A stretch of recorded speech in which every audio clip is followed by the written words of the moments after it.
পররাষ্ট্র মন্ত্রণালয়ে আছেই, কারণ রাষ্ট্রীয় অতিথি ভবন পদ্মায় যে বৈঠকটি দুপুর ৩টা থেকে বিকেল 4:30 পর্যন্ত চলেছে, সেটি শেষ করে পররাষ্ট্রমন্ত্রী ডক্টর খলিলুর রহমান নিজের দপ্তরে ঢুকেছেন। দপ্তরে ঢোকার সময় আমরা অনেকেই এখানে ছিলাম। তিনি এখানে কথা বলতে রাজি হননি। আগামীকালকে প্রধানমন্ত্রী তারেক রহমানের সঙ্গে সৌজন্য সাক্ষাৎ করবেন ভারতীয় হাইকমিশনার দীনেশ ত্রিবেদী।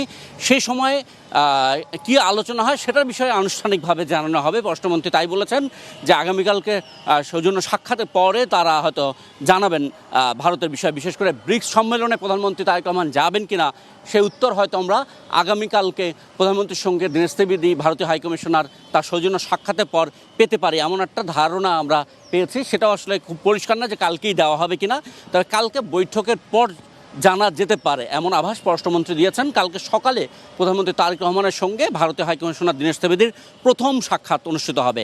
জুন মাসে তিনি বাংলাদেশে এসেছেন, জুন মাসের একেবারে প্রথম ভাগে।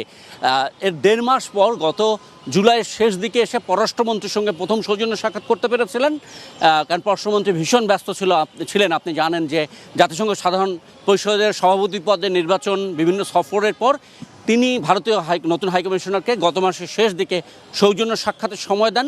সেই সৌজন্য সাক্ষাতের পর আজকে দুইজন আনুষ্ঠানিক আলোচনা করেন। প্রধানমন্ত্রী তারেক রহমানের ভারত সফর হবে কি না সেই বিষয়টি, ব্রিক্স সম্মেলন এবং প্রধানমন্ত্রী হিসেবে ভারত সফর, এর পাশাপাশি শেখ হাসিনা ইস্যুতে বাংলাদেশের যে অবস্থান, ভারতের কাছে বাংলাদেশের যে প্রত্যাশা এবং শেখ হাসিনাকে নিয়ে ফেরত পাওয়ার ব্যাপারে বাংলাদেশের যে দাবি, এগুলো সহ জ্বালানি সহযোগিতা সহ দ্বিপাক্ষিক নানান ইস্যুতে আজকে আলোচনা হয়েছে। এটা নিশ্চিত 1 ঘন্টা 25 মিনিট দুজনে কথা বলেছেন রাষ্ট্রীয় অতিথি ভবন পদ্মায়।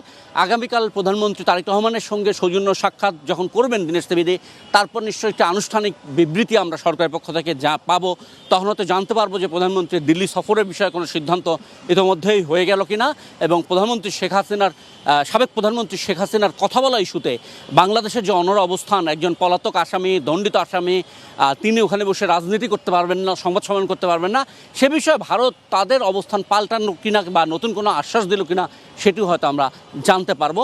আমরা কালকে প্রধানমন্ত্রী তারেক রহমানের সঙ্গে দীনেশ ত্রিবেদী তার যে সাক্ষাৎ, সেটা পর্যন্ত অপেক্ষা করব এসব জানতে।